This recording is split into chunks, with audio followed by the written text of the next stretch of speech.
To má z nějakého výprodeje. Niko? To mám dávali zadarmo. Než to vyplave, hore. To vzala celý karton. Je posrážený, ale není jako skystlý, takže jako nekazí to chuťové, akorát se to sadí. To už něco plove nahoru a to vypadá jako nějaká dreč. Vy se mi potom postarete a doufám, bude vyvážet zubku. Po celý zima, kdo tam dal?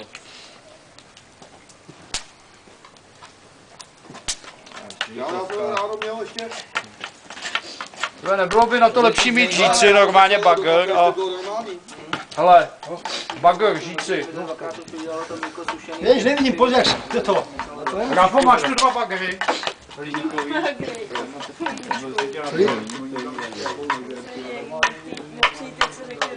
Ne hliníkový, gumový.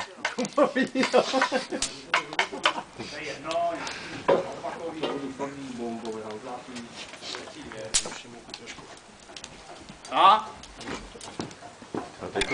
Tady zašpiněj tu vodou teda. Kdo tam dal to dřevo, že tak dymí strašně, nehorí. No kdo? Pojď jak je vám Nový rekrut. Tam máš bagger. Valentín. Já tam budeš strovat i ty plyny z toho prkínka. Ale já to zvednu si první šlátu do toho kývu. To aby to lépe křupinkalo, víš, proto tam ty plyny. A nebylo by snažit to nabrat žou na tu žíci a dát to tam z té žíce rovnou z toho kotlíku? Ale nemáš to dávat do vařící vody. Navaří. Tak dali jsme už, ale to... Jo, ona vám Víš co myslím, nabrat z kotle na žíci a dát to tam rovnou to? Co tam bude? Počkej, mám něco naštípat. Už to chápu. Vy jste to ochladili. A co máte tu sejku, jo, na vyndávání? No, tak ten oheň nemá takovou. Ráfo, nemáš plynový sporák. Hovák, viď? Jako masňáci si vozejí do kempů dneska celý sporák, komplet stojací s velkou bombou. Ale to, my děláme takzvanou fucking history. Jo. A to spočívá v tom, že si vezmeš normální plynový vařič. Dáš ho do dřevěný putínky, jo, že tam není vidět celý. A na tom si vaříš, jo.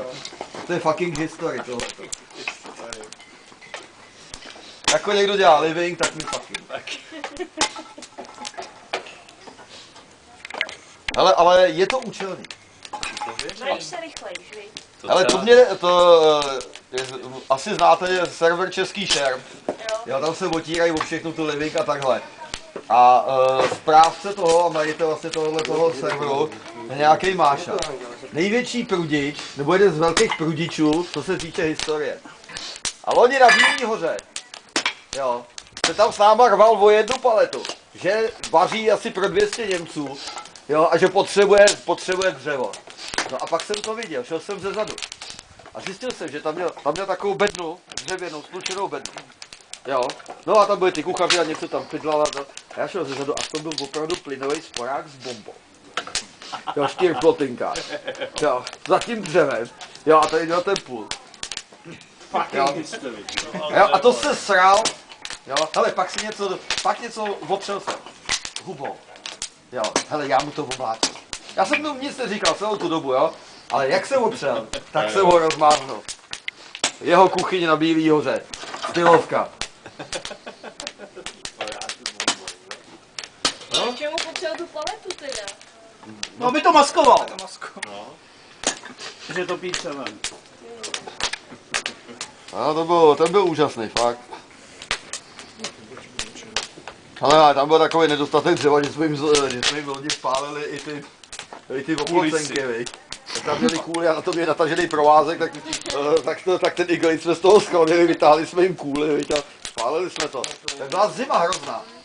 Jo, v noci. Předpokládám, že obora je celá vyzbíraná, že tam No tak teďko už, teď je ta obora opět na tom líp, No, já jsem protože to tam pálili o stopéro. Ne, Němci už tam byli o nechci středy. tam položit třeba čtvrtku, víš? no a- Že by to bylo snažší. Nebo já Ty nevím. jezdili jak fretky.